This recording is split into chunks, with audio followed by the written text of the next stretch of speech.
ବା ମୋ ଝିଅ ବାହାଘର ପ୍ରସ୍ତାବ ନେଇ ଯାଇଥିଲୁ ସେ ମାନ ଗୋବିନ୍ଦ ମହାପାତ୍ର କଣ କହିଲା କି ରେ? ହଁ ମାଇଲା ନା ନାଇଁ କଲା ବା? ସେ ବାହାଘର କଥା ଶୁଣୁ ଶୁଣୁ ସେ ଖାଲି ବା ଚେଙ୍ଗ ଭଳିଆ ଡେଇଁଲା। ମୋ ନାଁ କହିଥିଲୁ? ତମ ନାଁ କହିଲା ମତେ ସେ ପୁରା ସିଂହ ଭଳିଆ ଗର୍ଜନ କଲା।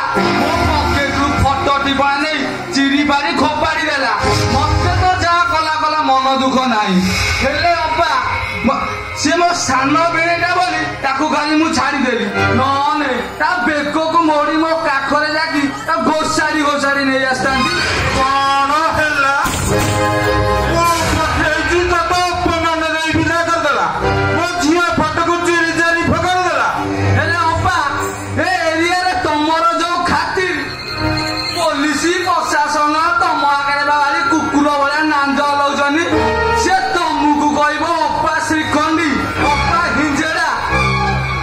ତମେ କାଳେ ଝିଅ ବେପାର କରି 2 ନମ୍ବରୀ ଧନ୍ଦା କରୁଛ। ତମ ଘରୁ ପୁଣି ବୋହୁ ନେଲେ ତା ମୁଣ୍ଡ କାଳେ ତଳକୁ ହେଇଯିବ। ଏଇଠି ଅନାନି ମୋ ନାଁ ଚନ୍ଦର ସେନା। ମୋ ଆଗର ପଛର କେନା ଝିଅ ଭଳିଆ ଝମ୍ପିଲେ ଦିଟାକୁ ହୋଇଯିବ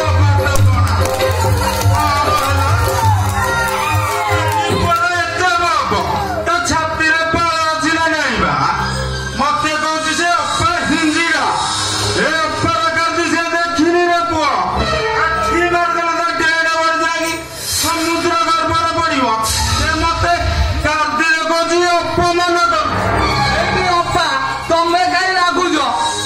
ସେଟା କୋଉ ମଣିଷଟା କି?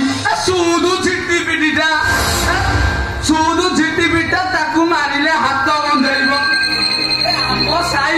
ଆମ ସାଇନା କୋଉ ବରପାତ୍ର ଅଭାବ ମାନବ ନହେଲା ନାଇଁ। ଆମେ ଏତେ ଅଛନ୍ତି ଆଉ କୋଉଠି ଦେଖିବା? କି ମଣିଷଟା ବା ତୁ?